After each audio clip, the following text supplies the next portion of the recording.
नमस्कार। शोमरतुड़ी एनालिसिस में आपका स्वागत है। आज मैं बात करने आया हूं प्रधानमंत्री श्री नरेंद्र मोदी के उस नारे की कि न खाऊंगा न खाने दूंगा,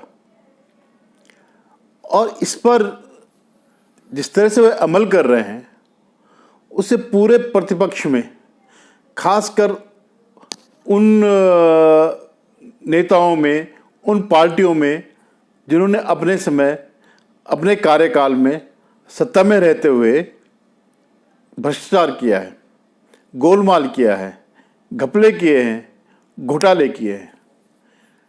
अब मैं आपको ले जा रहा हूं, अभी ताज़ा जो मामला है वह है आम आदमी पार्टी के अरविंद केजरीवाल जी के एक मंत्री मनीष सिसोदिया का। 1-2 महीने पहले शायद केजरीवाल जी को भनक लग गई थी कि जो मनीष सिसोदिया ने जो कुछ कहा, जो कुछ किया अपने मंत्रालय में, एक आबकारी मंत्री के नाते जो उन्होंने फैसले लिए वे गलत फैसले थे, वे कानून से परे थे और इसकी जांच हो सकती है, जो कि हुई। और उन्होंने इस पर लीपापोती करने की बड़ी कोशिश की कि मंत्रिमंडल से पोस्ट फैक्टो सैंक्शन दिलाने की कोशिश करी, लेकिन उस समय जो कुछ उन्होंने किया वो सब गैर कानूनी था। और शराब माफियाओं को एक मदद देने के लिए, और मदद आप सोच सकते हैं कि अगर आप किसी को मदद करेंगे तो प्रतिफल में आपको भी कुछ मिलेगा ना। तो एक साठगांठ थी शराब माफियाओं की और आम आदमी पार्टी की। उसी की जब अब उनकी जांच की जब तपिश जब केजरीवाल जी पे पहुंच गई, उनके मंत्री मनीष सिसोदिया पर पहुंच गई, तो उनका भाषण आया, उनका वक्तव्य आया कि हम भगत सिंह के पुत्र हैं, हम भगत सिंह की औलादें हैं और ये सावरकर की औलादें हैं, इसलिए हम पे आरोप लगाया। सावरकर की औलाद से उनका जो कहने का मतलब ये था कि भगत सिंह ने माफ़ी नहीं मांगी और सावरकर ने स्वतंत्रता आंदोलन के दौरान माफ़ी मांगी। ये वे केजरीवाल कह रहे हैं जिन्होंने कई लोगों पर आरोप लगाए, भ्रष्टाचार के आरोप लगाए, और जब उनमें से कुछ ने उनके खिलाफ मानहानि का मुकदमा किया, कोर्ट में गए, तो हर एक से माफ़ी मांगी कि देखिए ये राजनीति है, राजनीति में इस तरह चलता है। तो आज वो कुछ भी कह सकते हैं, क्योंकि उनकी साख, उनकी विश्वसनीयता बहुत ही लो स्तर की है। अब क्योंकि जब सत्येंद्र जैन जो उनके मंत्री थे, तो जब उनके खिलाफ ईडी ने वो किया, तब भी उन्होंने यही कहा था कि सत्येंद्र जैन तो कट्टर ईमानदार है। क्या है? कट्टर ईमानदार है। और मैंने उनके सारे कागजों की जांच की, लेकिन सत्येंद्र जैन को इतने दिन हो गए, इतने महीने हो गए, अभी तक कोर्ट से कोई राहत नहीं मिली। अगर सचमुच जो होते, ईमानदार होते, तो 10 दिन, 15 दिन, अरे 15 दिन में तो मोहम्मद जुबैर भी, उसको भी बेल मिल गई। जिस जुबैर ने पूरा षड्यंत्र किया, देश में सांप्रदायिक माहौल खराब करने की, दंगा करने की कोशिश करी, देश से लेकर विदेश तक जिसके कनेक्शन थे, उसको तक को बेल मिल गई। तो सत्येंद्र जैन तो एक मंत्री थे, उनको अभी तक नहीं बेल मिली। अब ऐसे उनके दूसरे कट्टर ईमानदार मनीष सिसोदिया पर भी गाज गिरने वाली है। अभी तो जांच हो रही है, उनसे पूछा जाएगा कि भाई आपने जो ये पॉलिसी बनाई, जो आपने ये लाइसेंस दिए, ये क्या गवर्नमेंट पॉलिसी के अनुरूप है? आपने पूरे नियमों का पालन किया? वो इस बात को समझ चुके हैं कि हमारी चोरी पकड़ी गई। तो इनका तो एक ही काम है, किसी पर भी जो है प्रत्याक्रमण कर लो, उसके खिलाफ ऑफेंसिव वो ले लो। संजय सिंह भी अपना कभी कुछ कह रहे, कभी कुछ कह रहे कि मोदी जी जो है केजरीवाल जी से डरते हैं। अरे भैया, कहाँ मोदी जी जिनके 303 सिर्फ अपनी पार्टी के सांसद हैं, और कहाँ केजरीवाल जिनका एक ही सांसद था, उसने भी इस्तीफा दिया तो अब नील हो गए। दिल्ली में ही 2014 और 2019 में इनका एक सांसद नहीं आया। इनकी जो केवल सत्ता है, दिल्ली में सत्ता जरूर है, लेकिन दिल्ली का मुख्यमंत्री जो मेयर है उससे भी छोटे दर्जे का है। न उनके पास पुलिस की सत्ता है, न ज़मीन का है, कोई भी चीज़ नहीं। वो उनके पास क्या है, स्कूल है, ट्रांसपोर्ट है, या दो चार चीज़ें ऐसी हैं जो कि उनके हाथ में है। पंजाब जरूर उनके पास है, लेकिन पंजाब की स्थिति बिल्कुल अलग है। वो उसकी राजनीति आम राजनीति नहीं है। तो मेरा कहने का मतलब यह है कि जो नारा उन्होंने दिया था उसकी तपिश ये लोग अब महसूस करें जिसने भी घोटाला किया। जैसे अभी जो यंग इंडिया और एसिड प्रेस जिंदल वाला जो मामला था, जिसमें राहुल गांधी भी कई दिन तक वो समझ नहीं पा रहे में बोलना क्या है, कई दिन तक वो ईडी दफ्तर जाते रहे। अब सोनिया जी गई, बड़ी मुश्किल से जो है कोरोना सारे बहाने होने के बाद, तबीयत खराब होने के बाद एक दिन वो गई है। उसमें भी उन्होंने अब बाद में जो है थोड़ी पूछताछ के बाद कह दिया कि नहीं, मेरी तबीयत खराब है और मैं फिर आऊँगी। उन्होंने कहा, ईडी ने कहा कोई बात नहीं, आप जवाब दीजिए। तो ये जो खाऊंगा और न खाने दूंगा वाला जो नारा है, ये अब अपच हो रहा है पॉलिटिशियंस को। ये तो सब चाहते हैं कि भ्रष्टाचार ना हो, लेकिन हमने जो भ्रष्टाचार किया है वो तो एक राजनीति है।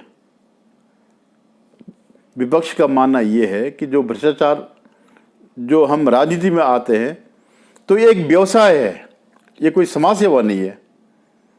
जैसे आप नौकरी करते हैं वैसे ये भी एक नौकरी है, और उसमें जितना कमा सके, जैसे सरकारी कर्मचारी कमाते हैं ऐसे ये लोग भी कमाते हैं।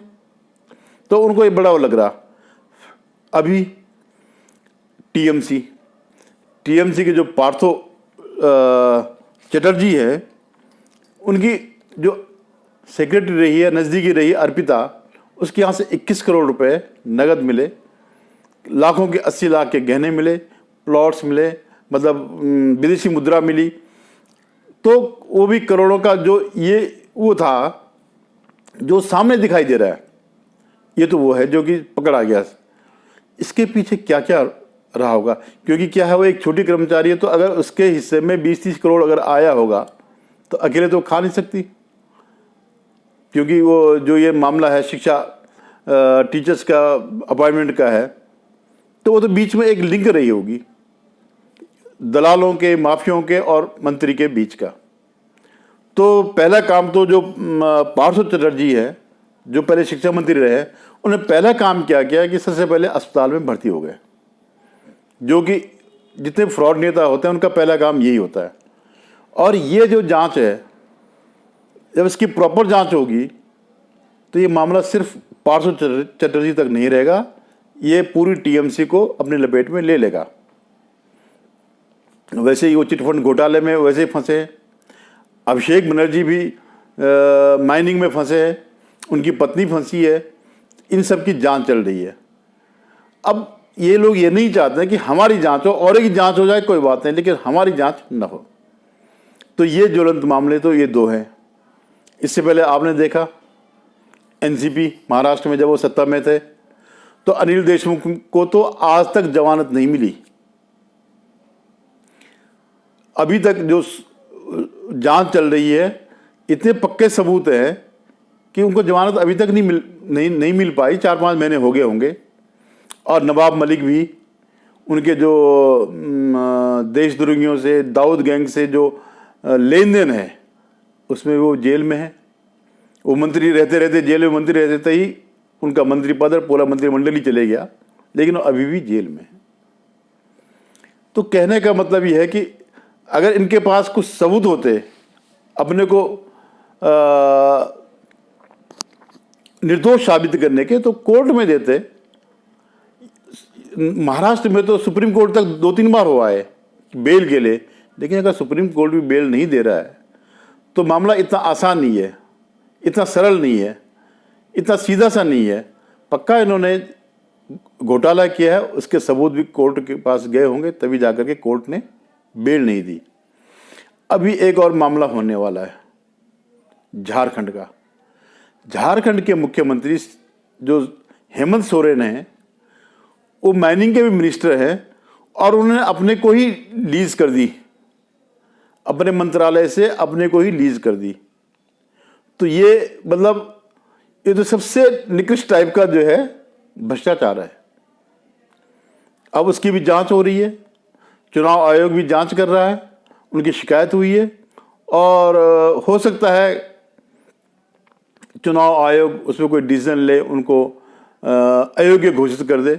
उनका मंत्रिमंडल जा सकता है, वो जा सकते हैं, या क्या पता वो अपनी पत्नी को जो कि विपक्ष में एक वो है कि अगर मैं चले गया तो मेरा कोई ना कोई मुख्यमंत्री बनेगा, तो ऐसा हो सकता है।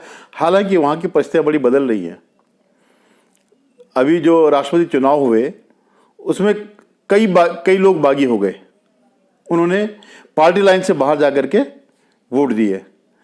तो ये खिचड़ी जो है पक रही है और ये मामला भी बहुत जल्दी सामने आने वाला है। अब जैसे मोदी जी सत्ता में आए तो लोग तब से कह रहे थे कि आपने क्यों नहीं सोनिया गांधी खिलाफ कर रहे, क्यों नहीं राहुल गांधी खिलाफ कर रहे, क्यों नहीं रॉबर्ट वाड्रा के खिलाफ कर रहे, करके दिखा दो। जैसे उन्होंने कहा राम मंदिर क्यों नहीं बना, राम मंदिर पे क्या कर रहे हो, तो राम मंदिर भी बना।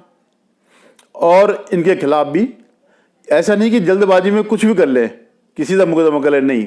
जब तक सबूत नहीं होंगे, ठोस सबूत नहीं होंगे, तब तक कोई भी मतलब मोदी जी का जहाँ तक मामला है वो ऐसे हाथ नहीं डालते हैं। वो कोई पॉलिटिकली राइवलरी नहीं करते, लेकिन उनके दिल में जरूर ये है कि देश को बदलने की उनकी इच्छा है।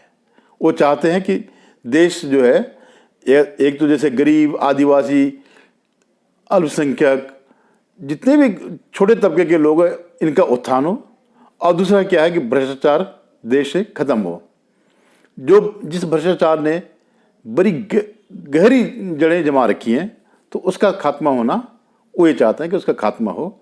और इसीलिए वो सबूत के साथ, क्योंकि उन्होंने खुद 20 साल तक कोर्ट केस को झेला अपने को निर्दोष साबित होने तक के लिए। इस बीच 2-3 बार मुख्यमंत्री भी रहे, 2 बार प्रधानमंत्री भी रहे, और अब जा करके, हालांकि वो आर्थिक भ्रष्टाचार नहीं था वो, लेकिन था तो कोर्ट का ही था मामला। अब जा करके वो निर्दोष साबित हुए, तो उन्होंने बीच में कोई हाय तौबा नहीं मचाई। ऐसे ही इस मामले में भी वो कोई हाय तौबा नहीं मचा रहे हैं। जिसके खिलाफ सबूत होगा उस पर ही कार्रवाई होगी। प्रतिपक्ष भले ही कहे, विपक्ष के लोग भले ही कहे कि ये जो है लोकतंत्र को खत्म कर रहे हैं, सच्चाई तो ये है कि लोकतंत्र इससे पनपेगा। अल्टीमेटली भ्रष्टाचार का जो इफेक्ट किस पे पड़ता है, आम जनता पे पड़ता है, गरीब आदमी पे पड़ता है, छोटे आदमी पे पड़ता है। जो पैसे वाला है वो अपना काम करा देता है, जिसके पास पैसे नहीं है वो बेचारा देखते रह जाता। और ये कोई पहला मामला नहीं है। ओम प्रकाश चौटाला तो आजीवन कारावास भुगत चुके हैं, ये टीचर्स के भर्ती के मामले में वो भी जा चुके हैं।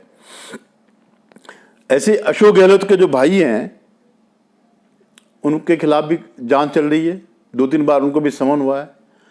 तो इस तरह पूरा विपक्ष बौखलाया हुआ है और वो उनका एक ही वो है कि सरकार या मोदी जी इसका जो है किसका जो केंद्रीय एजेंसी है उनका दुरुपयोग कर रहे हैं।